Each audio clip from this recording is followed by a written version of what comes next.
안녕하십니까 시청자 여러분, 박정호입니다. 자, 목요일마다 찾아오는 고정 코너 평화로 지금부터 시작하겠습니다.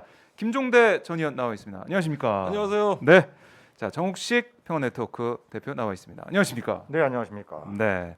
자, 스피드 있게 바로 저희가 대화 주제로 좀 들어가 볼 텐데요.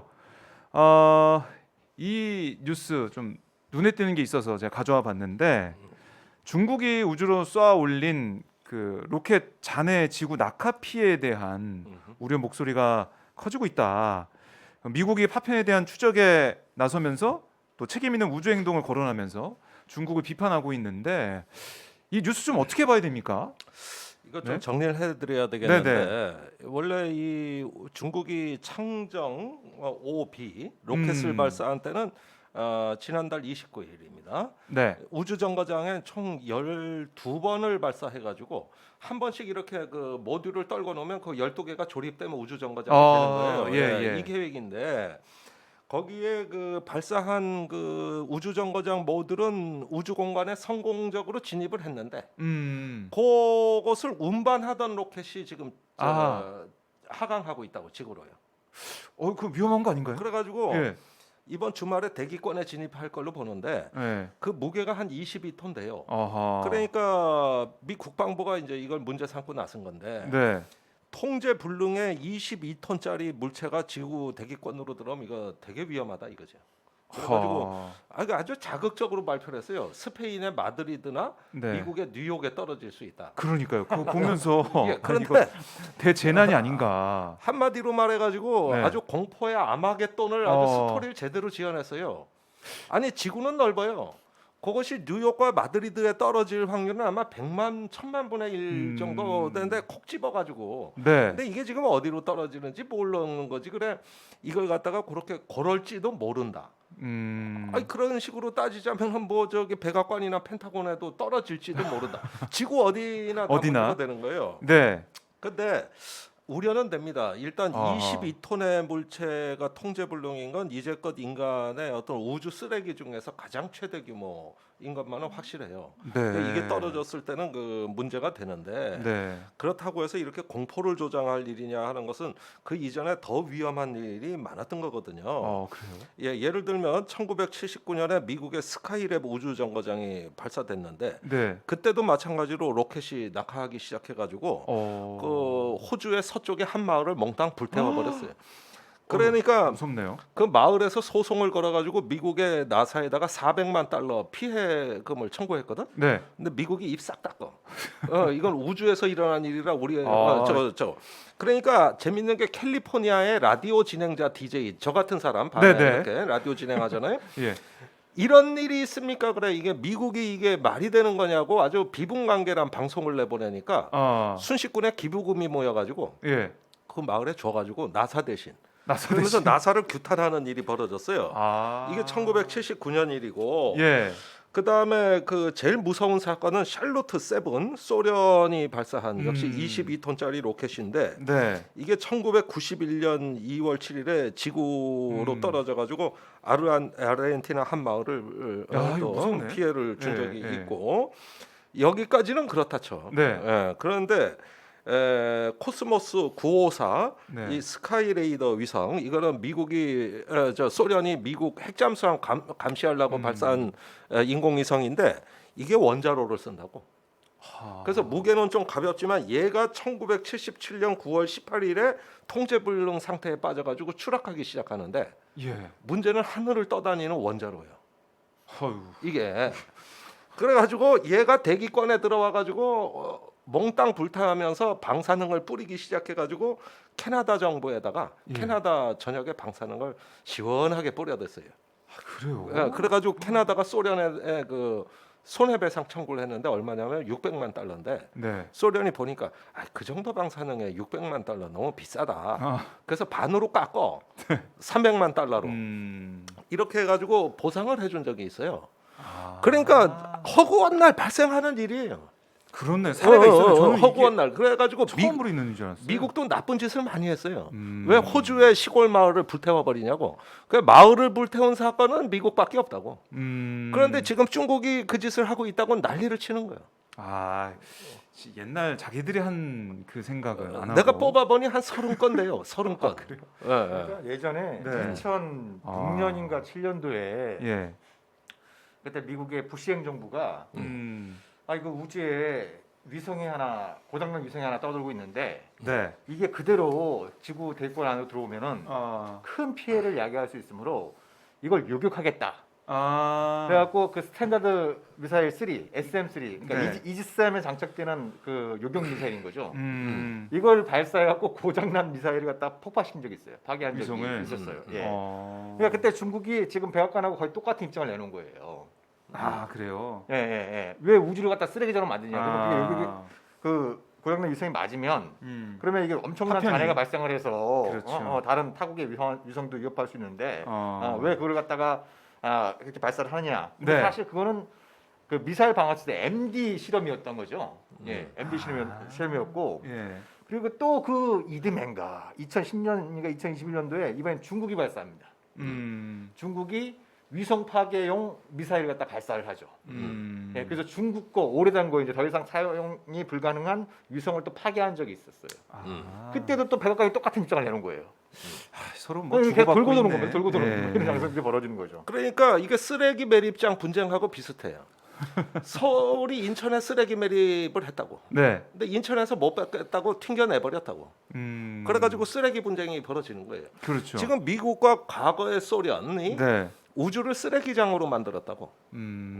그랬는데 거기가 이제 넘치니까 사실은 그 위성급 이상의 큰 쓰레기만 지금 546개, 거기에다 식별된 쓰레기는 2,400개. 그래요. 거기에다 잔해 파편까지 하면 수십만 개. 네. 이게 지금 이 지구 주변에서 버글거리고 있어요. 예. 그러다 보니까 이제 그 위성을 발사해서 충돌할 수도 있고 또 우주가 그 오염될 수도 있는 거 아니에요? 그렇죠. 그리고 지구로 이게 유성처럼 떨어지면 그런데 우리 여태까지 걱정 안 한 건 대부분 대기권에 진입하면 타버린다고. 그렇죠. 예, 그래가지고 뭐 이게 큰 위협이라고는 안 봤는데 네. 이것이 이제 우주 공간의 이제 밀집도를 강화해가지고 결국은 어떻게 되냐면 우주 공간에서 이제 경쟁의 격화. 그래서 이제 지구 주변이 말하자면은 쓰레기장으로 변한 거예요. 쓰레기장. 이게 점점 심해지면 심해졌지 이게 완화가 되거나 이러지 않을 거 아니에요. 네, 쓰레기가 그래서 늘어나는 거죠. 지금 미중 우주 경쟁의 그 추세가 바뀌고 있는데 네. 그 지구 주변의 쓰레기장을 그 GEO라 그래요. 지오 싱크로너스 오빗 또는 저기 지구 상동점이라고 하는데 요거 지구 중력권에서 움직이는. 네네. 그러니까 여기서는 이제 우주 경쟁이 좀 뭐 너절너절하고 조잡하니까 그 바깥으로. 더 멀리. 더 멀리 그 시스루나 공간이라고 지구 달 사이에 그 이렇게 통로처럼 돼 있는 이 공간으로 가서 우주전을 하자든지 달 뒤편으로 가자든지 이런 식으로 바뀌고 있는데 네. 이것이 최근에 미중 간의 그 우주전 경쟁의 핵심이 됐는데요. 미국이 왜 이렇게 그 이번에 창정 5B 그 중국이 발사하는 건 우주 쓰레기의 심각한 위협이라고 하느냐 하면은 견제하겠다는 얘기예요. 견제하겠다. 네. 이런 중국의 우주 진출을 견제하겠다. 네. 그래서 이런 것까지도 이제 트집을 잡는 건데 그동안에 미국은 뭐 아르헨티나 또 저 호주의 그 예. 마을까지 불태운 나라가 뭐 할 얘기는 아닌 것 그러게요. 같은데. 예. 그러니까 중국이 하는 일에 대해서 미국이 이제 사사건건 견제를 하고 트집을 잡는 그런 모습도 볼 수가 있다. 이거고. 그러니까 이 뉴스만 봤을 때는 중국이 왜 이런 짓을 해서 쓰레기를 만들어 이렇게 생각을 많이 하셨을 것 같은데. 상업용 그게 그러니까 우주 아니었네요. 개발 경쟁이 불붙고 있는 거잖아요. 네, 그렇죠. 개발. 이제는. 한편으로는 이제 경제적인 목적도 있고 다른 한편 이게 이제 군사적인 목적도 있는 예. 거죠. 그래서 그 과거 이제 냉전 초기에 미소 간의 우주를 둘러싼 경쟁이 극심해지니까 네. 67년인가 1967년도에 우주의 평화적 이용에 관한 조약이 체결됐어요. 예? 그러니까 예를 들면 우주 공간에 무기 배치를 금지하고 네. 특히 그뭐 위성을 비롯한 로켓의 발사체로 핵추진 연료 사용을 갖다 제한하는 뭐 이런 내용들이 이제 그때 좀 담겼었는데 네. 이걸 갖다 좀 갱신할 필요가 있는 거죠. 아하. 그치. 계속 우주 공간 놓고 경쟁만 할 것이 아니라 그 새로운 협약이나 새로운 합의가 있어야 그러니까 되는. 서울시 인천시가 쓰레기로 싸우듯이 네, 네. 그렇게 싸우지 말고 공동의 쓰레기 매립을 한다든가 친환경 매립을 한다든가 건설적인 협력이 가능하잖아요. 네네. 우주도 그런 식으로 가야 되는 거고 더 문제는 뭐냐면은 이런 유의 것이 군사적 경쟁도 있지만은 네. 아까 말씀드린 시스루나 공간 새로운 우주 지도가 이제 탄생을 하면은 네. 그 우주 경제권이 예, 탄생하는데 그게 2030년 이전에 아무리 작게 잡아도 3조 달러 그리고 2030년 이후는 10조 달러에 육박하는 예. 거대한 우주 경제권이 탄생해요. 그래요. 예, 예. 그래서 감이 이런 안 와요. 부분에 대한 어떤 그 선점 경쟁이 네. 미중 정부뿐만 아니라 민간 기업들에게 대폭 개방이 돼가지고 오히려 민간의 기술을 선도하는 양상까지 드러나고 있는데 네. 그 대표적인 게 이제 일론 머스크, 스페이스X. 예, 스페이스X. 네. 그다음에 그 경쟁자 베존스. 예, 그래가지고 둘이 이제 앞서가니 뒤서가니 경쟁하지 않습니까? 예. 예, 이 부분이 완전히 새로운 영역으로 아하. 이제 했고 이제는 개나 소나 다 발사해. 뭐 정부나 민간이나 이게 아니라 발사 비용이 워낙 싸지고 있어요. 아, 그래요. 예, 지금은 이제 한 낮아지고 하면은 500만 달러 또는 200만 달러에도 우주선 발사가 가능하다는 관측이 나오고 있는데 이거는 한 30분의 1로 비용이 주는 겁니다. 민간에서도 마음만 먹으면 할 수 있는 그런 상황, 경제적으로도 기술적으로도 할 수 있는 상황이 그러니까 됐다. 이게 옛날에 골드러시처럼 몰려가는데 이제 우주 경제권이라는 네. 거는 사실 중국이 처음 만들어낸 말이에요. 중국이 시진핑 시대 들어와서 처음 만들어내는데 미국이 가만 들어보니 일리 있거든. 네. 예, 그래가지고 쫓아가고 있는 거죠. 아, 그럼 우리 그때 금강 개발할 때 청바지 꽃갱이 팔아서 돈 벌었다고 하는데 우리 뭐 팔아야 되나요? 우주 개발 시대. 아, 그것도 갑자기 생각이 나는데. 예, 그런 거 뭐 팔아먹을 거 있죠. 팔아먹을 거 있어요. 예. 해보고요. 반도체, 우주 반도체. 우주 반도체. 그 일반적인 컴퓨터 하드웨어가 아. 우주 진공 상태에서 작동이 잘 안 됩니다. 아, 그래요. 예, 그거를 지금 미국의 아까 베존스라는 사람을 제가 지목한 이유는 네. 그 사람이 하드웨어가 완벽히 진공 상태에서 작동하는 컴퓨터를 만들어낸 거예요. 예, 아, 그것도 이제 많이 쓰이게 되겠네요. 그렇게 예, 되면. 그래서 이제 그 우주 반도체. 예, 우주 반도체. 그래가지고 네. 그게 미국에서 엄청난 경제적 가치를 내고 이러다 보니까 발사도 싸게 하고 네. 우주에 가서 다양한 실험과 우주 경제, 그 우주 인터넷 서비스, 또 우주 광물 채취, 그 귀금속 행성이 많이 발견됐거든요. 예. 예, 그거하고 또 달이나 화성에 있는 일부 물을 이용해서 자체 발전. 그리고 마지막으로 제일 큰 경제라 그러는데 우주 태양열 발전입니다. 아, 우주 태양열. 예, 그걸 전기를 지구로 전송하는 기술이 최근에 입증이 됐어요. 야, 저희가 이 의식을 못하는 사이에 네. 많은 기술적인 발전 또 경제적인 고민이 있는 것 같은데. 그러니까 이 네. 큰 나라들이 지구를 경쟁적으로 못 사는 땅으로 만들면서 가자 지구로 이제 인류 최후의 생존 공간이 마치 우주인 것처럼. 근데 이제 뭐 실체가 있는 부분도 있겠지만 네. 뜬구름 잡기식의 얘기들도 많거든요. 여전히 많고 지금 중요한 거는 뭐 기후 문제, 최근에 팬데믹 문제 이것 때문에 네. 벌어지고 있는 다양한 스스로 나타나고 있는 갈등, 불평등의 문제. 아니 지금 이 지구에 발을 딛고 사는 사람들의 삶의 네. 개선을 위해서 좀 힘과 지혜를 모아야 되는데 아니 이제 뭐 지구에선 더 이상 경쟁할 곳이 없다. 뭐 이러면서 자꾸 이제 새로운 우주로 새로운 공간. 그러니까 이런 거는 이게 국가적으로 먹히는 거잖아요. 이게 시진핑이 안 된다고 또 바이든 그 전에 이제 트럼프도 우주군 창설하고 막 이러면서 이제 우주가 엄청난 그 블루오션인 것처럼 막 얘기를 하고 있지만 네. 이게 이제 우리가 유심히 봐야 될 거는 거기서 뭐 이익을 취해가는 부분도 있지만 그것 때문에 초래되는 위험은 지구 전체, 인류 전체에 이게 다가올 수 있는 거거든요. 네. 아까 우리 김종대 의원께서 소개해준 몇 가지 사례에서 확인할 수 있는 것처럼. 예. 그래서 이런 부분들은 좀 그 우리와 같은 중견 국가들이 좀 목소리를 낼 필요가 있습니다. 이 무한정에 가까운 우주 경쟁이 지구와 인류의 미래에 어떤 좀 부작용을 위험을 초래할 수 있는지 이런 부분들에 대해서 네. 좀 생각을 같이 하는 국가들이 좀 모여가지고 이것도 하나의 국제 규범을 하자. 우주의 평화적 이용에 대한 하나의 규범을 만들자라고 네. 하는 목소리도 좀 내야 되겠죠. 알겠습니다. 저희가 평화로운데 우주로라고 요즘 프로 이름을 요즘은 좀 그런 바꿔야겠어요. 시대가 됐어요. 한동안 좀 남북 관계 한반도 문제가 좀 별로 이렇게 건수가 없어서 그런지 우리 네. 김종대 전 의원께서 우주 전문가가 되셨어요. 아, 군사 전문가에서 네. 우주 전문가. 아유, 재밌더라고. 그러니까 재밌습니다. 아니, 그러니까 흥미로운데, 예. 지구에서 싸울 거면은 네. 화성이나 달 뒤편에 가서 핵 전쟁도 하고 거기서 맘대로 싸워, 맘대로 해요. 그 지구에 피해만 하기 치게. 네. 네, 좋습니다. 자, 평화로 안에 작은 코너로 우주로 한번 진행해 봤고요. 자, 저희 진짜 주제로 한번 돌아와 보겠습니다. 바이든 행정부의 대북 정책이 나왔다라고 지금 여러 매체가 좀 보도를 하고 있고 분석도 많이 나오고 있는데요. 이게 글쎄요, 저는 좀 보면서 약간 좀 모호한 느낌이 좀 들기도 했는데 이게 트럼프식의 빅딜이나 오바마식의 전략적 인내가 아닌 외교를 통해서 단계적 해법을 통해서 풀어나가겠다 이렇게 했는데 두 분 어떻게 이 정책을 좀 보고 계십니까?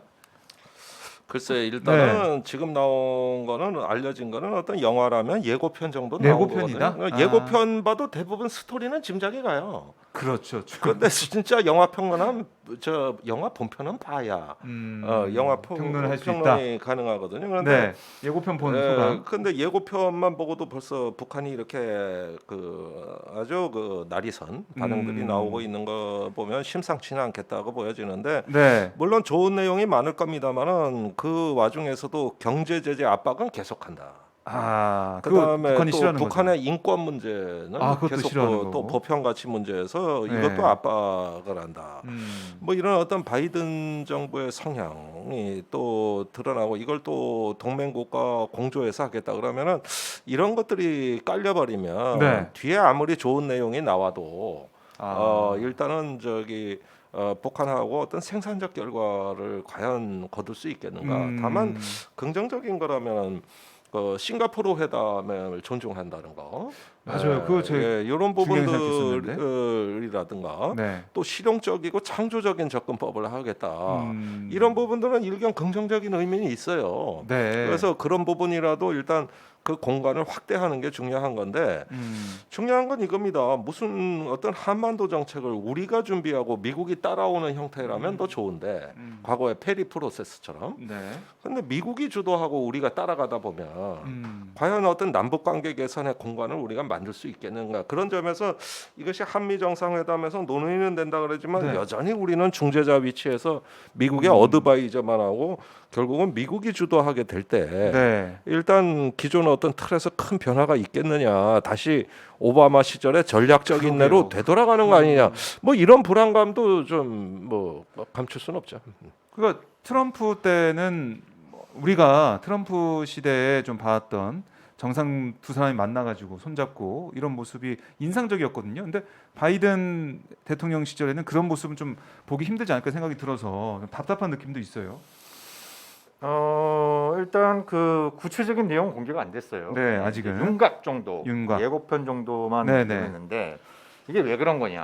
어, 완료됐다고 해서 그 내용을 발표한 거 아니고 그냥 그 이제 그렇죠. 맛만 보여준 예, 이런 예. 어떤 상황인데 이게 왜 그런 거냐? 어, 한편으로 해석할 수 있는 여지는 그 이제 5월 21일 날 한미 정상회담이 있으니까 한미 정상회담까지 마치고 네. 그 직후에 구체적인 내용을 발표하는 일종의 좀 한국에 대한 외교적인 존중, 배려 이런 것들이 깔려 있다라는 해석이 가능할 수 있고요. 네. 또 하나의 해석은 별로 발표할 거리가 없는 거예요. 내용이 없어. 별로 발표할 거리가 없는 거예요. 예고편이 끝이야. 네, 그러니까 물론 이제 뭐 한 페이지 두 페이지 정도로 이렇게 내용을 정리해서 네. 5월 한 하순경에 발표를 하겠지만 지금 바이든 행정부가 좀 중요한 거는 어찌되었든 좀 북한이 막가파시로도 나오지 않도록 관리하는 게 중요하거든요. 관리하는 게 중요한데 네. 구체적인 정책을 내놨을 때 이게 썰렁한 반응이 나오고 북한이 이거에 대해서 반발할 경우에 이게 좀 어려움을 조성될 수 있는 이런 부분들이 있어서 관리가 안 될 수 있으니까. 네, 그래서 네. 이제 그런 부분들이 좀 뭐 같이 고려가 됐을 가능성이 있는데 네. 근데 일단 그 지금까지 나온 내용을 볼 때 문재인 정부가 요구했던 것 중에 몇 가지가 반영된 건 확인할 수가 있습니다. 아까 말씀하신 싱가포르 싱가포르 말씀하신 거예요? 국립공동성명을 뭐 계승하겠다 이런 얘기는 안 나왔지만 그러니까 거기서 익명으로 시작하는 듯한. 미국의 고위 관료가 익명으로 워싱턴 포스트하고 인터뷰에서 네. 우리의 접근은 싱가포르 그 북미 공동 성명 등 이전의 합의들의 기초하에 만들어질 것이다. 네. 라고 얘기를 해서 이제 싱가포르 북미 공동 성명 콕 집어서 얘기했다는 부분. 이거는 이제 문재인 정부가 지속적으로 요구했던 부분이고 네. 또 북한이 올해 1월 그 8차 당대회에서 김정은 위원장이 그렇게 얘기를 했죠. 새로운 북미 관계 기초는 싱가포르 북미 공동 성명에 있다라고 얘기를 했기 때문에 이 부분은 좀 긍정적으로 좀 평가할 수 있는 부분입니다. 네. 구체적인 내용이 나오지 않았기 때문에 긍정적이죠. 세부적인 평가는 네, 네. 좀 뭐 이런 감이 있습니다만 이 자체로는 긍정적인 일정도의 긍정성을 좀 내포하고 있고 또 하나 이제 주목할 만한 부분은 네. 바이든 행정부가 출범하고 이번에 이제 그 대북 정책 재검토가 완료됐다고 발표하기 전까지는 네. 항상 북한의 완전한 비핵화라는 표현을 썼어요. 맞아요. 그랬던 네? 것 같아요. 예. 북한의 완전한 비핵화라는 예. 표현을 계속 썼어요. 북한에 콕 집어서. 네네. 네. 근데 그걸 언제부터 안 쓰기 시작했냐면 어. 지난 3월 중순 2+2 회담, 예. 서울에서 2+2 회담이 있었을 때 그때 아마 근래 역사에서 처음으로 한미 외교장관 회담이든 한미 국방장관 회담이든 한미 정상회담 회담이든 네. 항상 다 담겨있던 게 한반도 비핵화라는 표현이었어요. 근데 근데 그게 없었어요. 근데 그거는 뭘 의미했냐면 바이든 행정부 쪽은 북한의 비핵화라는 표현을 선호했던 거죠. 도쿄에서도 그 표현을 썼으니까 예, 일본과의 예. 2+2 회담에서도 북한의 완전한 비핵화라는 표현이 성명에 들어갔거든요. 네. 그래서 바이든 행정부는 이 표현을 쓰자라고 음. 했는데 우리 정부에서는 아니다. 이렇게 하면 북한하고 이제 최소한의 공감대 형성도 어렵게 한다라는 이런 취지로 설명을 하면서 한반도 비핵화라고 하는 북한을 포함한 당사자들이 합의한 거의 유일한 표현이 한반도 비핵화이기 때문에 그 표현을 써야 된다라고 해서 이견이 있었던 거예요. 아하. 그래서 2+2 공동 성명엔 비핵화라고 하는 표현 자체가 없어졌어요. 근데 그 이후 이제 한미 간의 논의를 거쳐가지고 이번에 그 바이든 행정부가 한반도의 완전한 비핵화라는 표현을 쓴 거. 네. 아니 원래 이렇게 썼어야 되는 건데 공연히 북한의 비핵화라는 표현을 그렇죠. 써가지고 이제 분란을 만드는 측면이 있지만 일단 초기에 비해서 이 표현상으로는 좀 더 현실적인 그 상황 인식이 담겨 있다. 네. 라고 하는 부분들은 좀 평가할 수 있는 대목이겠죠. 긍정적으로 보이는 부분이네요. 네, 그런 것들은. 거기에다가 네. 이제 북한에 대한 CVID 완전한 비핵화라는 우리 많이 들어봤죠. 예, 되돌릴 이런 수 어떤 없는. 최종 목표를 포기한 것 같지는 않고 다만 그 과정에 있어서 단계적인 접근이 가능하냐. 일괄 타겟식이 아니라 예, 단계적으로. 단계적으로 그게 이제 하노이 회담에서 결렬된 내용인데 그 북한이 영변 핵시설을 폐쇄하고 네. 미국은 그에 따른 상응 조치를 하면서 이게 이제 중간 동결 조치거든요. 그렇죠. 그러니까 CVID라는 건 핵 폐기 아닙니까? 그런데 폐기 이전에 동결. 네. 이런 어떤 중간 단계에 대해서는 인정을 하는 것 같거든요. 지금까지 흘러나온 말들만 보면은 네. 국내 전문가들도 일부 그렇게 보고 있는 것 같고요. 그러면서 그 문재인 정부의 어떤 그 포괄적이고 단계적인 뭐 이런 어떤 접근법에 대해서 미국이 반응을 한 것으로 이렇게 좀 선의로 해석하는 네. 이런 어떤 경향들도 좀 있어 보이는데 이 부분에 대해서는 미국의 해커 박사가 네. 그 영변을 11차례인가 가본 사람 아닙니까? 미국에서 가장 북한의 핵시설을 많이 탐방한 네. 이분 이야기는 바로 그렇게 가야 된다는 거예요. 그 단계적으로 그렇게 가야 되고 영변 폐쇄는 굉장히 의미가 크다. 네. 예, 이렇게 강조를 하는데 이 부분이 미국에서 시각이 극명하게 갈리는 겁니다. 그러니까 의미가 있다고 주장하는 해커 박사와 그 반대 론자들이 많은 것이죠. 그래서 이런 부분들이 이제 그 어떻게 교통 정리가 될 거냐 이게 관심사고요. 네. 그다음에 최근에 미국이 어떤 그 비전략적 또는 전술핵에 관한 어떤 군비 증강을 굉장히 가속화해 놨습니다. 예를 들면은 잠수함에서 발사하는 어떤 순항 미사일, 크루즈 미사일, 네. 가벼운 핵무기 투발이 가능하거든요. 또 B-61 그 항공 핵폭탄의 어떤 새로운 버전, 네. 뭐 B형이라고 알려져 있는데 이런 거라든지 해가지고 그 굉장히 어떤 북한에 대한 어떤 전술핵 위협을 가중시키게 되면은 지난 2월에 그 북한에서 8차 당대회 끝나고 발표한 김정은식 핵폭 드릴에 보면은 네. 다종화, 경량화, 전술 무기화라 그랬어요. 그러니까 북한도 이런 것에 대응해 가지고 네. 핵무기를 소형화, 경량화하고 저 전술무기화하는 이런 류의 어떤 그 지금 경쟁이 벌어지고 있는 거거든요. 네. 그러니까 이런 부분에서 사실은 어떤 그 미 본토에 대한 위협은 감소시킬지 몰라도 일련의 협상을 통해서 네. 그러나 어떤 핵전쟁의 어떤 소형화 내지는 국지적인 핵전쟁 위협은 더 가중시킴으로써 또 다른 어떤 그 방향으로 뜻밖의 그 핵 문제가 튕겨져 나갈 가능성, 네. 뭐 이런 부분들까지도 다 가능성으로 남아 있는 거예요. 그래서 이런 것까지 봤을 때 이번에는 선언적 발표를 하고 네. 선언적으로 해석의 여지를 남기는 발표와 비전 제시를 하고 나머지는 북한과의 마크 협상이라든가 또 다른 어떤 그 외교적인 공간을 열어서 그 돌파하려는 시도는 일부 나타나지 않겠느냐. 뭐 이런 느낌도 들어요. 네. 그러니까 지금 그 부분인데요. 음. 그러니까 그 바이든 행정부가 초기에 대북 정책을 검토하면서 네. 야 북한은 좀 어떻게 생각하는지 얘기를 한번 좀 들어보자. 아, 그래서 뉴욕 채널을 통해서 접촉을 제안했는데 북한이 일치 응하지 않았죠. 응하지 않았다. 예, 2월달, 3월 초까지 응하지 않았습니다. 네. 그리고 이번에 이제 또 그 대북 정책 검토를 완료하고 야 이것 좀 한번 봐볼래? 예? 북한에 또 접촉을 제의한 거예요. 네. 그 북한의 반응은 안 볼란다. 안 볼란다 이런 거예요. 네. 예, 그러니까 일체 반응이 없는 거예요. 반응이 그러니까 없다. 무시하고 있는 겁니다. 아. 바이든 행정부는 신기해요. 접촉을 통해서 한번 니들 얘기를 좀 들어보고 우리가 좀 준비한 것도 한번 너희들 한번 보고 할 얘기 있으면 해서 뭐 물밑 하자. 접촉을 해서 네. 뭔가 수정할 수 있으면 수정하고 이야기 반영할 수도 있을 텐데 그게 안 됐다는 네. 거고. 이게 과거의 북한과 달라진 거예요. 이 부분이 굉장히 중요한 부분입니다. 그래서 우리가 네. 보통 전략적 인내가 이제 오바마 행정부 때 전략적 인내. 그래서 바이든 행정부가 그렇게 갈 거냐 안 갈 거냐 여러 가지 네, 얘기들이 많이 있는데 제가 보기에는 그 바이든 행정부가 전략적 인내를 내용적으로 선택 그런 표현을 절대 쓰진 않겠지만 내용적으로 선택할 것인가의 여부 못지않게 오히려 더 중요한 부분은 북한식 전략적 인내를 북한이 취할 가능성이 높아지고 있다는 거예요. 아, 오히려. 네. 그러니까 북한의 네. 메시지는 아주 간단합니다. 아, 지금까지 대화해봤는데 소용없었다. 다 부질없다. 부질없다. 그래서 이제 대화를 위한 대화를 하지 않겠다. 음. 대화를 하고 싶으면 적대시 정책을 처리하는 걸 보여주고 그러면 우리가 대화에 대해서 한번 좀 생각해 보겠다라는 거예요. 그러니까 이 전제 조건을 가지고 있는 거네요. 북한 입장에서는 대화하기 그렇죠. 위해서는 네. 정말로 행동으로 실질적인 성과로 보여줘야 우리가 대화 테이블 나가지. 그렇지 않기 위해서, 그러니까 대화를 위한 대화를 안 하겠다는 그런 입장을 가지고 있어서 그러면은 이게 트럼프 대통령 당시도 그랬지만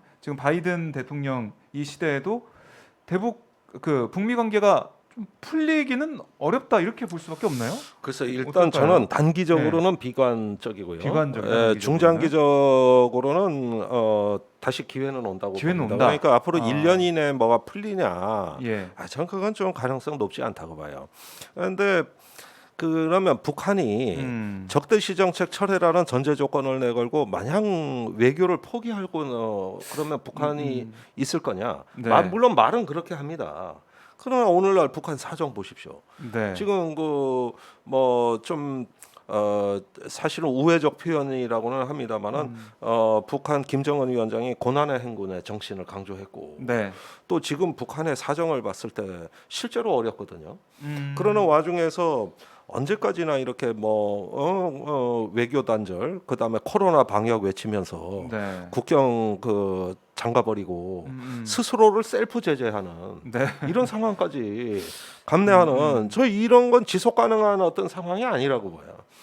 거기에다가 지금 올해 어떤 북한의 그 경제개발 5개년 계획은 네. 실패했다고 김정은 위원장 스스로 자인하지 않았습니까? 또 반성한다 그랬잖아요. 음. 그러면서 언제까지 주민들을 쥐어짜고 동원해서 이 체제를 유지하겠느냐. 그것보다는 북한 스스로도 돌파구를 열어야 될 입장이고 이런 것들을 본다면은 지금은 하노이 트라우마 때문에 네. 여러 가지 어떤 외교적인 경로를 발견하지 못하고 일단은 자체 체제 강화에 주력하고 있는 건 사실이지만 네. 그러나 그런 북한이 언제까지나 그런 모습을 보이지는 않을 거다. 어떤 그러니까 면에서든 그게- 돌파구는 열릴 수 있다고 저는 봐요. 그러니까 그게 이제 중요한 포인트인데요. 네. 그 부분에서 이제 과거의 북한하고 좀 달라졌다라는 걸 또 이제 좀 다른 관점에서 볼 필요가 있는 거예요. 어떤 면이 그러니까 무슨 말씀이냐면 최근에 북한의 대미 담화나 그 성명에서 네네. 주목할 게 있습니다. 어. 뭐냐면 그 전에는 거의 1순위로 나왔던 게 제재에 대한 비난이었어요. 네. 예? 제재에 네, 대한 예. 비난을 항상 거의 뭐 대미 성명이나 담화에서 담았는데 음. 최근에는 미국에 대해서 막 뭐 인권 문제 제기한 거에 대해 비난하고 바이든 네. 대통령이 뭐라고 얘기한 거 막 비난하고 그러면서도 어. 제재에 대한 일체의 언급이 없어요. 그 뭘 의미하느냐? 이미 네. 그 이제 작년부터 그런 기조들이 분명히 나타났지만 예. 올해 김정은이 8차 당대에서 못 간 거는 이제 뭐 저기 제재 때문에 못 살겠다 이런 얘기 더 이상 하지 마라. 어. 오히려 제재를 자급자족과 자력 경성을 위한 절호의 기회로 간주해라. 어. 라는 거예요. 아유, 근데 그래서 지금 그러니까 이게 지금 쉽지 않은 것 같은데요. 잘 봐야 될 게 뭐냐면 결국 북한이 지금 어려운 상황에 있으니까 계속 제재를 유지 강화하게 되면 북한도 자기가 좋을 게 없으니까 네. 결국 뭔가 이렇게 좀 상황 변화가 있으면 북한이 좀 다시 이제 적극적으로 대화에 나서지 않겠느냐라고 하는 전망들이 있는데 네. 그건 과거의 북한이라는 거예요. 음. 예. 그러니까 김정은이 그렇게까지 결심을 하고 그래서 네. 김정은이 바이든 행정부에 보낸 메시지는 아주 간단해요. 제재 할타면 해라. 우리는 네. 우리 식대로 살겠다. 아하. 라는 거예요. 제재- 물론 네. 그렇다고 해서 제재 문제가 해결되지 않기를 바라는 건 아니겠죠. 그렇죠. 일종의 제재- 불감청 고소원인 겁니다. 아. 일종의 불감청 고소원인 거죠. 예. 그러니까 지금 제재를 둘러싼 게임의 법칙이 과거와 달라졌기 때문에 제재가 유용한 수단이 되려면 네. 계속 이걸 유지 강화할 것이 아니라 음. 미국이 명확한 메시지를 보내야 되는 거죠. 음. 당신들의 긍정적인 조치, 핵 문제에 관련된 긍정적인 조치에 맞춰서 네. 우리도 제재를 풀어갈 준비가 되어 있다. 음. 라는 메시지를 주는 게 굉장히 중요합니다. 이게 한 축이 네. 있고 아. 또 하나는 예. 한 다음 달 정도부터 북중 교역이 굉장히 빠른 속도로 정상화될 겁니다. 뭐 그런 움직임이 다 예, 보인다고 예. 하더라고요. 예, 이건 제가 믿을 만한 소식통을 통해서 뭐 확인한 내용인데 네. 굉장히 빠른 속도로 될 거예요. 또 이제 뭐 러시아하고의 규모는 중국보다 훨씬 작지만 네. 러시아하고도 이제 부분적으로 이제 그런 것들이 이제 복원이 되기 시작할 겁니다. 예. 그러니까 그 작년까지의 경제개발 5개년 그 전략에는 그런 것도 깔려 있었거든요. 대남 관계, 대미 관계, 더 나아가서 대일 관계 개선을 통해서 경제 발전에 유리한 대외적인 환경 네. 이런 부분들을 통해서 어떤 좀 경제 발전을 추구했는데 그게 다 실패로 들어간 거잖아요. 그렇죠. 그죠? 예. 예, 결국. 그래서 이제 어지간해선 다시 그 길로 가지 않겠다는 겁니다. 아. 그래서 바이든 행정부가 지금 네네. 보면 기존의 생각을 계속 갖고 있으면 북한을 움직일 수 있는 마땅한 수단이 없는 거예요. 마땅한 수단이 없는 겁니다. 이 그렇죠. 부분이 제가 보기엔 핵심적인 포인트 중에 하나인 거죠. 그러니까 그 최근에 미중 관계가 굉장히 악화되니까 이런 어떤 그 강대국 정치의 균열을 네. 어떤 북한 나름대로의 생존 전략으로 바꾸는 게 북중 또 북러 무역 체계 또 관계 강화가 될 거거든요. 네. 사실 2018년에 북한은 신남방 정책을 쓴 거고 지금은 신북방 정책을 쓰는 격이 되는 거거든요. 네. 그런데 이런 부분들이 이제 중국 러시아에서 어떤 그 원하는 결과를 얻을 수 있는 상황까지 가겠느냐. 물론 중국도 필요한 측면이 있습니다. 네. 계속 미국한테 두들겨 맞고 뭐 얻어 터지고 이러는데 미국에 호락호락 협조해줄 이유도 없고 오히려 일본이 또 저렇게 뭐 나서고 네. 미국하고 일본이 저렇게 완전히 끈적끈적한 그렇죠. 뭐 스티키 파워, 끈적끈적한 외교로 가고 이러면은 중국도 어떤 지정학적으로 그게 어떤 대응 카드가 필요한 거고 그러다 보면은 이제 북한에 대한 옛날의 후견인 역할이라든가 네. 뭐 이런 것들에 대해 가지고 다시 검토도 할 수 있는 것이고요. 이렇게 되면서 어떤 소극적으로 북한 제재에 임할 수도 있는 것이죠. 네. 그러면 북한은 이제 여러 가지 우회로나 이제 개구멍을 뚫어 가지고 뭐 여러 가지 소규모 인력 파견이라든가 또 뭐 밀수라든가 네. 뭐 여러 가지 어떤 그 또 다른 수단도 찾을 것이고 하면서 일단은 이 체제를 지속시키고 이 어떤 험한 쓰나미 같은 제재의 파도에서도 깃대처럼 서서 버텨내야 된다. 네. 예, 이런 걸로 가는 거거든요. 그래서 그런 점에서는 다소 이제는 어떤 그 큰 지정학이 또 움직일 가능성도 예의주시해야 된다는 거죠. 자, 그러면 뭐 북한도 지금 만만치가 않은데 바이든 정부의 대북 정책 이게 글쎄요. 과거에는 뭐 실패한 걸로 지금 규정을 한 거고 앞으로가 이제 중요한 상황인데 한반도 비핵화 실현을 위한 정책, 뭐 지금 대북 정책을 만들었다고 하지만 미국이 좀 어떻게 해야 된다고 보세요? 어떤 제언을 좀 할 수가 있을까요? 그러니까 그 영어로 하셔도 됩니다. 영어로 하시면은 뭐 영어로요? 미국에서 보라고. 네, 부시 어드미니스트레이션. 부시래. 부시 아닙니다. 익숙해서. 네. 네. 그러니까 저는 지금 뭐 아직 윤곽만 나왔기 때문에 윤곽만 나왔어요. 자세한 평가는 예. 좀 더 나온다면 해야겠지만 근본적으로 미국의 대북 정책, 특히 바이든 행정부의 대북 정책에는 세 가지 분야에서 긴장이 깔려 있어요. 세 가지. 첫 번째는 네. 외교와 억제의 긴장입니다. 외교와 억제 긴장. 그러니까 바이든 행정부가 무슨 대북 정책을 발표하든 뭐 네. 저기 바이든 대통령도 그렇게 얘기를 했지만 외교적인 접근과 단호한 억제를 추구하겠다 이렇게 얘기를 하는 거잖아요. 예. 근데 이게 근본적인 긴장 관계에 있는 건 뭐냐면 네. 외교를 외교를 통해서 하려고 하는 게 뭐예요? 북핵 문제 해결이잖아요. 그렇죠. 근데 북핵은 북한한테 뭡니까? 거의 유일한 억지력이에요. 그죠? 예.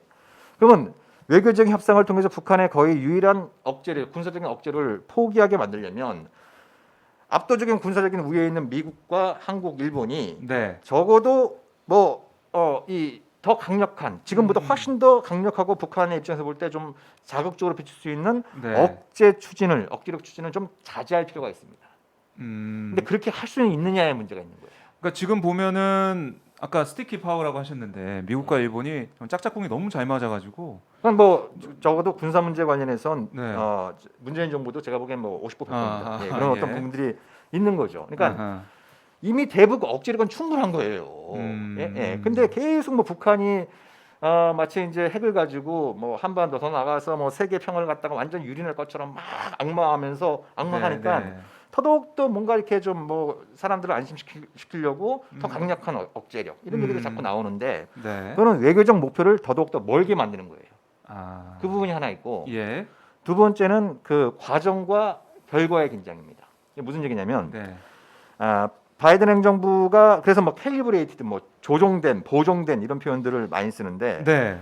뭐가 조정됐다는 거예요? 단계적 네. 해법으로 가자니 네. 단계적으로 가자니 예. 무슨 욕을 먹기 싶냐면 네. 야 단계를 가가지고 목적지까지 도달한다는 걸 네가 당신이 어떻게 보장할 거냐? 아하. 그거는 뭐 북한의 핵동결 정도만 받아내고 북한이 원하는 제재 완화 정도 해주고 그리고 그냥 사실상 북한을 핵보유국으로 남겨두는 거 아니냐?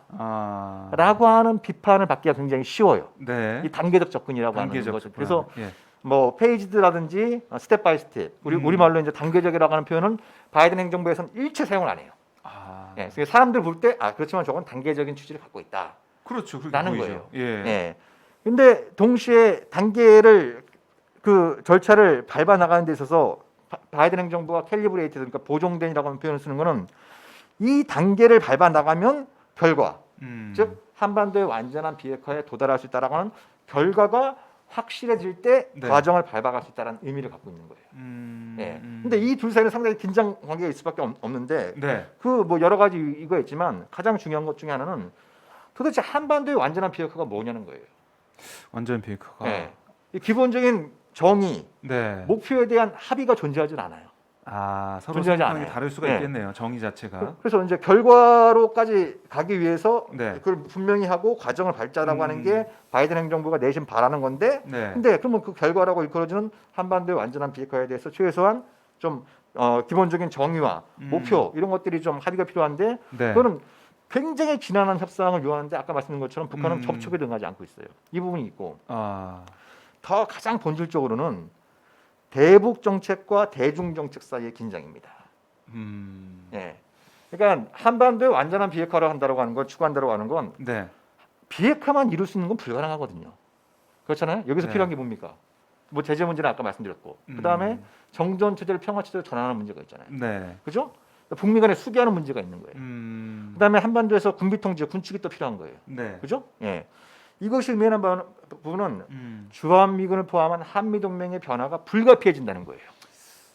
그러면 이게 어떤 방향이 될지 모르겠지만, 민감한 부분인데. 그러니까 우리 시청자분들 이해를 돕기 위해서 쉽게 말씀드리면, 네. 그건 한반도의 완전한 비핵화가 정말 이루어진다라고 할 때 사드는 어떻게 되는 거냐? 경북 성주에 있는 사드는 어떻게 되는 거냐? 저 북핵 때문에 갖다 놨다고 했는데, 맞아요. 그죠? 그러면 완전한 비핵화 이루어지면 사드 가져가는 거냐? 그것도 아닐 거 아니에요. 모르는 거잖아요. 그 모르죠. 그러니까 그 모르는 중국을 거예요. 위해서 남겨놓을 예, 수도 있고 예. 견제 위해서. 예. 아. 그러니까 이제 그런 대중 정책과 대북 정책 사이의 긴장 이런 부분들이 이렇게 막 있기 때문에 제가 네. 보기에는 고심 끝에 만들어낸 표현이 조종된 혹은 보종된이라고 하는 캘리브레이티드 이 표현을 써가지고 뭔가 좀 알쏭달쏭하게 만드는 이런 어떤 효과를 노리는 것 같아요. 그러니까 아직까지는 회색지대에 남겨져 회색지대다. 있다. 예, 회색지대로 가고 있다. 네. 이렇게 봐야 되겠죠. 그러니까 제가 우리 오마이 시청자들께도 네. 조금 드리고 싶은 말씀은 항상 우리가 이 한반도 문제를 보면은 낙관파와 비관파가 분열하고 갈등하고 싸우고 진영화되고 네. 이러는 경향이 있습니다만은 사실 낙관도 비관도 금물입니다. 그냥 현실은 있는 그대로 봐야 되는 거예요. 그러게요. 예, 사실 지금과 같은 상황에서 어떤 그 상대방한테 비전 제시해가지고 돌파구를 열고 그걸로 무슨 저 한반도에 봄이 다시 온다고 보는 건 정말 순진무구한 생각이고 그것은 쌓아 올려야 되는 거거든요. 그러니까 네. 자 북한이 얘기하는 미국의 적대 정책 철폐 어디까지가 적대 정책 철폐요? 어디까지가? 요구 사항은 많아요. 한 7가지인가 돼요. 네. 주한미군도 핵사찰 받고 철수하고 많아요. 다 할 수 없으니까. 예. 그다음에 네. 어디까지가 비핵화요? 마음속의 비핵화까지 해야 된다는 얘기 아니야. 저 미국 얘기는 그 불가역적인 비핵화라는 네. 얘기가 뭐예요? 지금은 비핵화하는데 나중에 또 핵무장 할지 모르니까 그렇죠. 그거까지 제거해야 된다 그러는데 그걸 무슨 수로? 그러니까요. 무슨 수로 합니까? 무슨 네. 수로?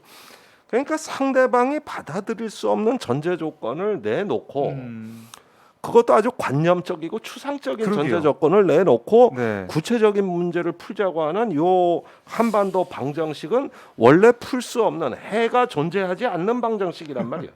방정식만 있고. 네. 어떻게 이 방정식에 해가 존재합니까? 그러니까 풀 수 없는 허수를 넣어놨다고. 허수를 지수로 넣어놓으니 이걸 실수를 내야 되는 입장에서는 안 되거든요. 이건 차원을 달리해야 풀리는 거예요. 허수도 제곱하면 정수가 돼요. 네. 예, 그러니까 그만큼 차원을 높인다는 거 아닙니까? 그래서 일각에선 초월적 전략이라고도 그러는데 지금의 이런 1차 방정식으로는 이건 해가 존재하지 않는 것이다. 그러니까 그런 것들은 하나의 비전으로 뻥뻥 발표해서 일정 정도 어떤 자기 만족적인 네. 어떤 과정이 있지만 이게 진짜 외교냐 이런 게 아닌 것이죠. 그걸 하려면은 문재인 정부는 이걸 봐야 됩니다. 지금 이런 상황에서는 우리 정부도 솔직히 할 일이 없는 거잖아요. 그렇죠. 이렇게 해가 안 나오는 상황에서 지금 예. 그러면은 1년 남은 정권에서 그냥 미국만 쳐다보고 있어야 됩니까? 그건 아니잖아요. 그러니까 이런 상황에서는 네. 뭐냐 하면은 여태까지 한반도 문제 교착 상태를 조성한 풀 수 없는 방식에서 다른 차원에서 대한민국이 역할을 하겠다는 이런 결기가 나와야 돼요. 예컨대 북한의 인권 문제 인권 특사를 바이든 정부가 만들겠다 그러는데 네. 그거 엉터리입니다. 아니 북한에 대한 인도주의 지원도 못하게 하면서 무슨 인권을 얘기한다는 거예요? 북한 인권이 왜 나빠졌어요? 먹고 살기 어려워지면서 심해진 거예요. 일단 지금 북한의 영아의 80%가 영양실조고요. 예. 산모들이 치료를 못 받고 있고요. 또 바이러스 말라리아, 결핵, 감염병 예방 대책 없고요. 네. 이제 식량난도 있어요. 이런 나라로 가도록 압박을 가해놓고 무슨 인권을 얘기합니까? 네. 인권이라는 거는 일단은 치료받을 권리, 병에 걸리지 않을 권리, 배고프지 않을 권리, 이거 인권 아닙니까? 그렇죠. 그런데 굶겨 죽이면서 본 인권, 그건 판사가 피고인한테 사형 판결 내려놓고 피고인의 살 권리도 존중하겠다고 얘기하는 거하고 똑같은 거예요. 그거하고 똑같은 언어 도단인 겁니다. 그러니까 인권을 얘기하려면 인도적인 활동은 가능해야 되는 거 아닙니까? 그렇죠. 예. 그러니까 이런 것들을 한국 정부가 어떤 영역으로서 가져오면서 그러면서 북한의 인권 문제는 미국이 떠들든 말든 네. 일단은 인권을 존중하는 북한 주민을 위한 활동이라면 그건 대한민국이 할 수 있는 거 아니에요. 그렇죠. 바로 옆에 있는 나라고. 이것까지 막으면서 뭔 인권 얘기를 하잖아요.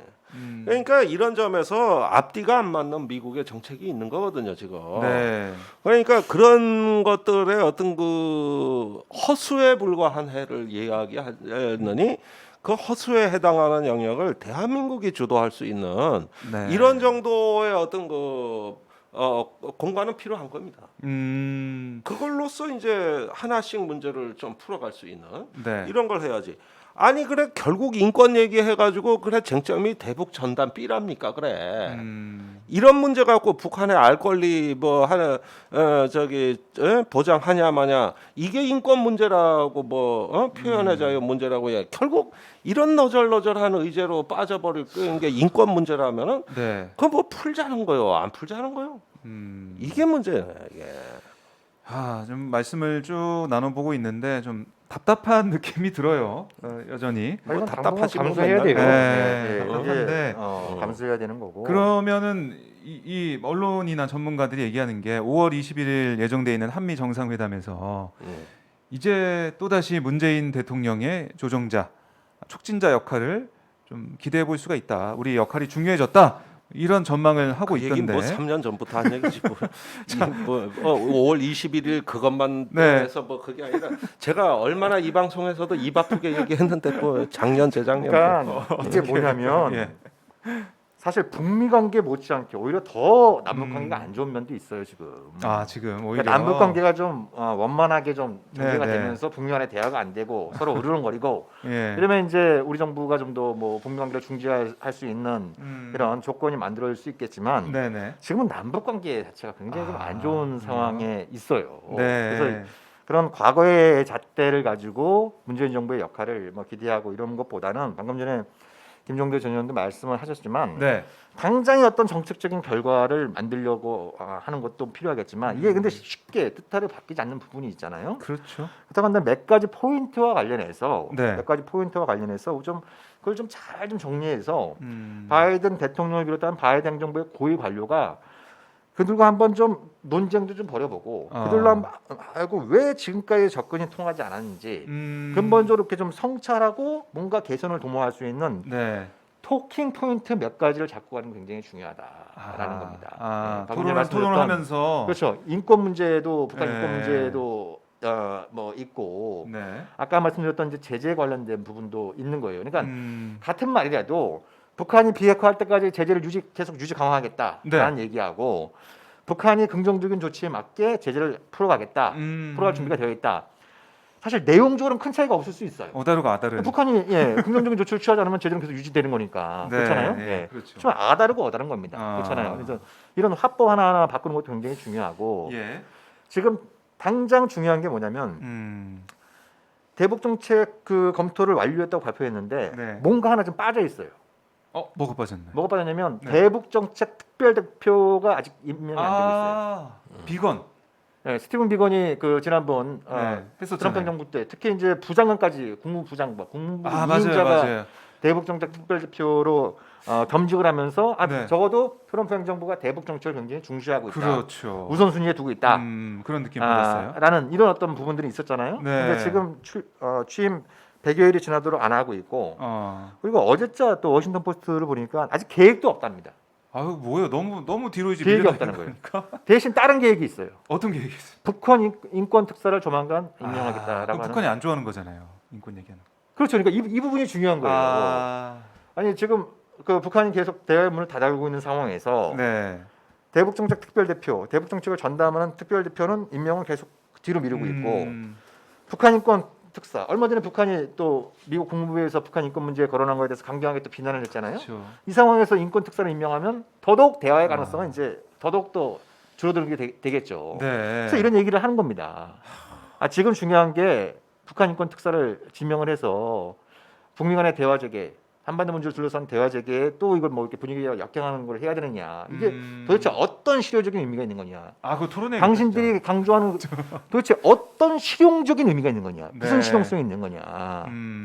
그거는 예를 들면 북미 간의 좀 대화가 본격화되고 네. 북한 인권에 대한 합리적인 우려와 또 김종대 선생님이 말씀하신 것처럼 북한이 인권 상황이 악화된 데에는 제재도 굉장히 큰 영향을 미쳤던 거거든요. 그렇잖아요. 네. 예.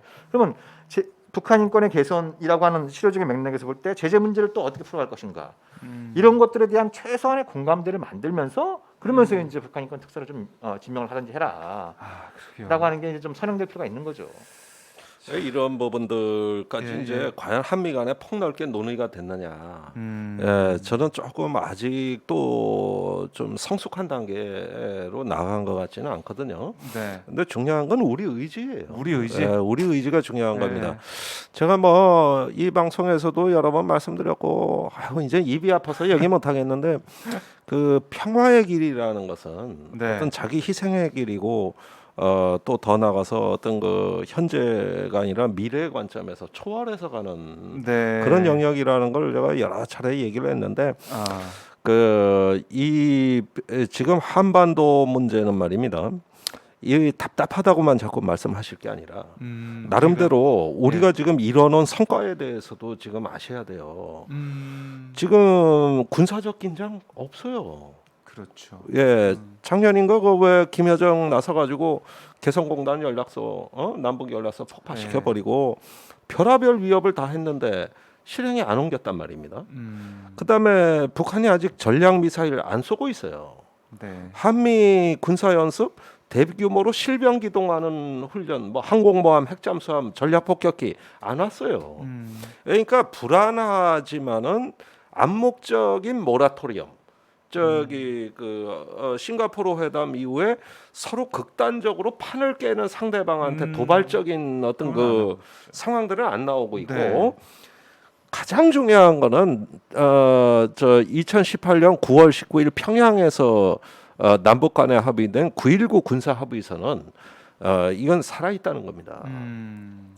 이번에 북한이 그 군사 합의서도 시원하게 폐기할 수 있다 이렇게 김여정이 얘기를 했습니다만은 있다라는 거지 우리가 먼저 이유나 명분 없이 약속한 거 깨겠다는 건 아니고 그래서 요즘 군대 가는 병사들 편해요.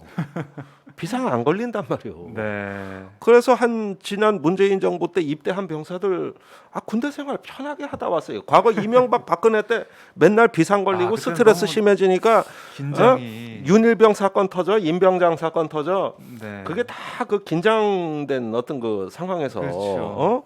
허구한 날 그에다가 압박과 스트레스에 살던 우리 그 얼마 전에 그 지난 정부의 병사들 보세요. 개고생했어요. 네. 그러니까 이런 점에서 우리가 비록 지금 교착 상태라고 하지만은 약간의 평화 배당금은 얻었던 것이고 그런 과정에서 우리 스스로 방역에 전념할 수가 있었고 네. 또 어떤 그 우리 국내 문제에 집중할 수 있는 그나마 여건들이 된 것은 네.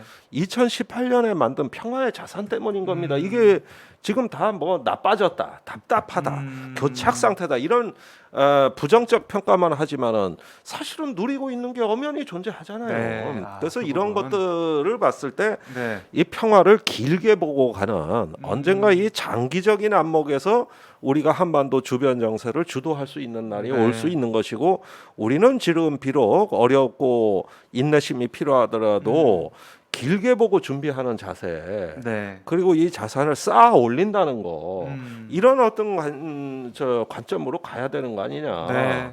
예, 문재인 정부에서 성과가 없다 할지라도 다음 정부의 그 그렇죠. 모멘텀을 이게 이니셔티브를 살려줄 수도 있는 걸음이 거니까. 되고 예, 그런 기초가 어떤 되니까. 마음가짐으로 한반도 주변 정세를 관리하고 예. 조금 적극적으로 관리하겠다는 이런 마음으로 집권 후반기를 마무리 져야 된다. 저는 그렇게 봅니다. 이 말씀을 좀 문재인 정부에서도 좀 많이 들었으면 좋겠다는 생각이 들고요. 또 우리 시청자분들도 너무 답답해만 하지 말라. 저도 뭐 답답하다 말씀드렸지만 저도 좀 유념을 하겠습니다. 자, 1부는 이 정도 좀 마무리 해보고 아마 계속 나올 테니까요. 한미 정상회담 가지고 또 나올 테니까 2부 참 2부를 꼭 해야 되겠죠? 네, 2부를 위해서 오늘 2부 순서를 위해서 우리 정우식 대표가 오셨는데 자. 제가 신간 따끈따끈한 신간을 지금 저희가 화면에 지금 떠 있는데요. 한반도 평화 새로운 시작을 위한 조건 정우식 대표의 새로운 책이 나왔습니다. 축하드립니다. 저희가 박수 한번 치고. 지난주에 서점에 깔렸다는 것 같던데? 네. 예, 뭐 나온지 네. 만지지 마세요. 손 대는 수가 있으니까. 네. 그러니까 이게 한반도 평화 프로세스 3부작 3부작의 세 번째 책, 마지막 책이 된다라고 제가 들었는데 이게 어떻게 좀 연결이 쭉 되고 있는 3부작입니까? 아니 뭐 3부작을 쓰고자 해서 네. 썼던 게 아니고요. 뭐 어쩌다 3부작이 된 건데요. 어쩌다 3부작? 예. 그러니까 제가 2018년 11월 달에 비핵화의 최후라는 책을 낸 적이 있습니다. 네. 제목이 굉장히 불순하잖아요. 그렇죠. 네, 비핵화 쉽게 말하면 비핵화 쉽게 안 된다라는 내용이에요. 네. 근데 그때가 정말 남북 관계 한반도 평화에 대한 또 비핵화에 대한 기대감이 절정에 달할 때였어요. 2018년 그렇죠. 그 예. 가을이. 맞아요. 근데 이제 그때 그 책을 쓴 취지는 이럴 때일수록 뭐 자화자찬하지 말고 너무 들뜨지 말고 이럴 때일수록 냉정해질 필요가 있다. 너무 들뜨면은 시야가 흐려지고 판단력이 흐려지니까 이럴 때일수록 좀 냉철해질 필요가 있다. 한반도 평화라고 하는 건 그렇게 네. 쉽게 오는 게 아니다. 한반도 평화는 결국 그 한반도를 평화적으로 현상 변경하고자 하는 세력과 가능한 현상을 유지하고자 하는 세력 사이에 보이지 않는 거대한 전쟁과도 같은 네. 것인데 평화를 향한 작용이 일어나면 그걸 그냥 현상을 지키고자 하는 반작용이 어김없이 일어날 수밖에 없고 지난 30년 동안 그 작용이 반작용이 번번이 제압되어 왔던 역사가 반복되어 왔다. 그렇지만 이대로 가다가는 앞으로도 마찬가지 가능성이 높다라고 하는 취지를 네. 이제 첫 번째 책에 담았고요. 예. 2020년 작년이죠. 작년 5월인가는 이제 한반도 위기 왜 비핵시대인가. 네. 그때는 이제 체념 논란이 굉장히 커질 때였습니다. 아. 이 한반도 평화가 또 다시 희망 고문으로 끝날 위기에 처했구나. 그렇죠. 이런 부분들이 많이 있었는데 그래서 이제 그 책을 쓴 뭐 배경은 이렇게 좀 낙담한 분들 또 절망에 휩싸인 분들한테 좀 따뜻한 네. 차 한 잔 이렇게 좀 드리고 싶은 마음으로 쓴 책이고요. 예. 이번에는 사실 쓸 생각이 없었는데 이 지금 책이 다 유리창에서 나왔거든요. 네. 유리창이 출판사. 1인 출판사인데 예. 요즘 너무 어렵습니다. 너무 어렵다고 이렇게 해가지고 네. 그럼 제가 그 출판사를 또 출판사 사장님하고 제가 호영호제 술 친구이기도 해서 그래서 어떻게 하면 좀 그 어려움을 좀 나눌 수 있을까 하다가 그러면 제가 그 뭐 출판 인쇄는 안 받을 테니까 좀 이렇게 책 이번 책 그 내서 뭐 한번 좀 이렇게 다시 한번 재기할 수 있는 종잣돈이라도 좀 마련해드리고 싶은 그런 생각으로 이렇게 따뜻한 마음으로 쓰셨네요. 이 내용을 보면은 어떻습니까? 이 3부작 내용이 쭉 이어지고 뭔가 스토리가 있을 것 같은데 3부작을 통해서 강조하고 싶은 메시지 이런 것들이나 아니면은 이 책에 대해서 좀 왜 이 책을 꼭 봐야 되는지 뭐 말씀을 주세요. 꼭 봐야 된다. 뭐 저자 입장에서는 그렇게 말씀드릴 수는 없겠습니다만 말씀하셔야 돼요. 그러니까 제가 이제 그 좀 강조하고 싶은 거는 문재인 정부의 대북 정책에 대해서 이제 냉정하게 진영 논리를 떠나서 냉정하게 평가를 할 필요가 있다. 그래야만 남은 1년 동안 지금보다 좀 더 나은 상황, 또 차기 정부에서 문제를 풀 수 있는 디딤돌 몇 개를 놓을 수 있다라고 해서 문재인 정부가 완전히 뭐 실패한 거라고 할 수는 없습니다만 어찌되었든 2018년도에 국민과 전 세계에게 이렇게 좀 약속했던 그런 현실과 많이 멀어진 건 사실이잖아요. 그래서 그런 실패한 이유가 무엇이냐라는 부분을 갖다 좀 자세히 담았고요. 제가 아까 이제 일부에서 북한의 선택이 북한식의 전략적 인내가 될 거다라고 말씀을 드렸는데 왜 그런 건지 북한의 내부적인 논리 또 북한이 앞으로 계획하고 있는 바가 무엇이고 이것이 우려되는 이유는 무엇인지 이런 얘기를 갖다 좀 담았고 그다음 바이든 행정부의 대북 정책 관련해서는 아까 제가 말씀드린 것처럼 뭐 여러 가지 그 표현들을 쓰고 있습니다만 외부에서 적극적인 개입이 이루어지지 않으면 특히 우리 정부하고 적극적인 소통, 정부뿐만이 아닙니다. 뭐 우리 언론, 전문가, 또 시민단체, 또 국회 이런 분들이 적극적으로 소통과 개입을 통해서 전형적인 방향으로 이끌어내겠다라고 하는 결기를 보여주지 못하면 바이든 행정부의 대북 정책도 그 표현을 쓰지 않겠지만 전략적 인내 시즌 2가 될 가능성이 상당히 높다. 뭐 이런 얘기. 이러한 조건에서 그러면 한반도 평화를 새롭게 시작하기 위해서는 좀 어떤 노력을 해야 되는지, 그 조건은 무엇인지 이런 내용들을 좀 두루두루 담았죠. 자, 여러분들 이 한반도 평화 새로운 시작을 위한 조건 이거 읽어보면 한반도 평화를 위해서 어떤 조건과 어떤 내용이 필요한지 알 수 있을 것 같고 지금 벌써 김종대 의원은 다 책을 읽고 있어요. 궁금하죠. 그러니까 우리가 북한에 대한 어떤 그 전략에 대해서는 한 세 가지 관점이 있는 것 같아요. 첫째는 예방 전쟁 관점. 클린턴 대통령이 처음 취임했을 때 영변 핵시설 부셔버리겠다. 조지 부시는 조지고 부시겠다. 이런 것들이 이제 예방 전쟁 관점이에요. 두 번째는 장기 경쟁 관점. 이거는 북한의 약점에 대한 압박을 지속해가지고 아하. 북한 체제가 빨리 쓰러지지 않으니 지치게 만들어서 전략적 있네. 종국적인 어떤 그 경쟁에서 이제 북한을 압박해가지고 옛날 소련처럼 거덜나게 하겠다. 아, 무너지는 기권을 끄니까. 이러면서 네. 이제 길게 가는 네. 이것이 뭐 여러 가지 언어로 표현된 게 있고. 세 번째가 전략적 안정의 관점이에요. 이게 이제 키신저가 과거에 키신저. 소련과 협상에서 예. 왜 안정을 하고 솔트 협정, 스타트 협정, ABM 조약 이 어떤 그 지구 초원의 안정의 어떤 그 초석을 깔고 네. 또 빌리 브란트가 이제 그 동독과의 긴장 완화 정책, 네. 또 그때 소련을 방문해서 브레즈네프를 만나고 뭐 이러면서 어떤 그 이어지는 정책, 또 고르바초프의 어떤 그 군축 정책 이런 것들이 네. 있단 말이죠. 이 세 가지 중에 무엇이 절대적으로 옳고 그르다 얘기하기보다는 네. 무엇이 이데올로기가 되면 힘든 거예요. 그런데 한반도 상황에서는 저는 이 안정의 관점, 이게 이제 평화 관점인데 네. 이 관점이 제일 어려운 관점이에요. 아. 여기에는 많은 공부와 훈련과 의지가 뒷받침돼요. 예. 너무나 많은 준비와 우리의 노력이 필요한데 앞에 두 가지 관점이 비용과 어떤 위험을 초래할 게 너무 크니 우리는 평화의 관점으로 갈 수밖에 없다. 이러지만 평화 시민 또는 평화를 이루는 어떤 그 하나의 조건을 만드는 것은 네. 가장 어떤 인내심을 요구하고 거친 상황을 감수할 수 있는 낙관주의, 네. 그리고 장기적 안목으로 세상을 바라보는 아하. 이런 세계관이 필요한 거거든요. 예. 그러니까 나는 정 대표가 책을 많이 쓰는 이유가 뭘까 이래 생각을 해보니까 네. 북한 깨부시지 않은 사람들은 이렇게 허구한 날 책 안 쓰거든. 그냥 그 대충 질러버리면 된다고. 뭘 복잡하게 연구를 하냐고. 예. 근데 평화는 어려운 거예요. 평화가. 이건 연구할 게 많아요. 네. 그러다 보면 짜증나고 이제 인내심이 바닥이 그렇죠. 나면은 네. 에이씨 북한 그냥 끊어버려. 자 압도해버려. 아. 사실은 이게 편리한 사고잖아요. 그렇죠. 왜 우리가 그냥, 쟤들 신경 써? 예. 모른 채 해. 이런 것들이거든요. 그러니까 사실은 우리가 항상 이 점에 있어서는 그 평화에 대한 어떤 의지, 구상, 노력 네. 이런 것들은 항상 긴장돼 있어야 되고 노력을 해야 되다 보니까 그러니까 그게 이제 주로 책으로 그렇죠. 나오더라 이거지. 그 고민의 성과가 책으로 예, 그렇게 나오더라 이거죠. 목고를 쓰셨습니다. 예. 저도 생각해본 적이 없는 뭐 지필 동기를 갖다가 아니 출판사 사장 어려워서 썼다는 얘기보단 낫지 그래. 난 그렇게 얘기하는 저자는 처음 봤어. 앞으로 이렇게 얘기하세요, 대표님. 아유 제가 이렇게 또 네. 예, 저 화장을 잘 못하는 스타일이어갖고 네. 자, 저희가 일부 바이든 행정부의 대북 정책에 대해서 여러 각도에서 좀 분석을 해봤고 과제도 좀 살펴봤고요. 2부는 자, 이 책에 대해서 저희가 또 알아봤는데, 그러니까 저희가 뭐 내용적으로는 깊숙이 좀 오늘은 얘기 안 했지만 어쨌든 이 책이 가지고 있는 의미가 크다. 정웅식 대표가 쓴 이 책, 여러분들 많은 사랑을 부탁드린다. 뒤에 아마 그 새로운 조건 그래갖고 네.